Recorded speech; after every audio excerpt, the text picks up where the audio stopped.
భారతదేశంలో 29 రాష్ట్రాల్లో ఇంత చెత్త ప్రతిపక్షం ఎక్కడన్నా ఉందా అంటే అది ఆంధ్రప్రదేశ్ రాష్ట్రంలో వైసీపీ పార్టీ అయి ఉంటుంది. కాసేపు ఏమంటారు, గూగుల్ నేనే తెచ్చాను, జగన్మోహన్ రెడ్డి తెచ్చాడని చెప్పి డబ్బా కొడతారు. కొంతసేపు ఏమంటారంటే అది డేటా సెంటర్ అంటారు. కొంతసేపు ఏమంటే దానివల్ల ఉపయోగమే లేదని అంటే వీళ్ళే మాట్లాడతారు, ఈ పేటీఎం బ్యాచ్. తర్వాత కొంతసేపు తర్వాత అది గోడౌన్ అంటారు. అంటే ఇన్ని వర్షన్స్ మారుస్తున్నారో ఆంధ్రప్రదేశ్ రాష్ట్రంలో ప్రజలు, యువత అందరూ గుర్తించారు. వీళ్ళు నాయకుల లేకపోతే రాష్ట్రాన్ని నాశనం చేయడానికి పుట్టిన రాక్షసుల అని అడగదలుచుకున్నారు.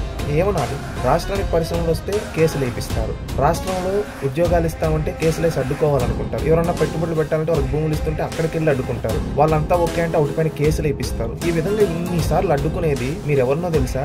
మీరు తెలుగుదేశం పార్టీనో కూటమినో అనుకుంటున్న కాదు, రాష్ట్రంలో యువత పొట్టగొడుతున్నారు, రాష్ట్ర భవిష్యత్తును అంధకారంలోకి నెట్టేస్తున్నారు. గుర్తుపెట్టుకోండి వైసీపీ నాయకులు, రాష్ట్రంలో ప్రజలు, యువత అందరూ ఇది గుర్తించారు. గుర్తించి ఇలాంటి పార్టీని తరిమి కొట్టి భూస్థాపితం చేస్తేనే రాష్ట్రానికి భవిష్యత్తు ఉంటుంది. లేకపోతే ఈ విషవృక్షం రాష్ట్రాన్ని ఎదగనీయదు, ప్రజలను ఎదగనీయదు. వాళ్ళ స్వార్థం కోసం రాష్ట్రాన్ని చంపేస్తారు. గుర్తుపెట్టుకోండి.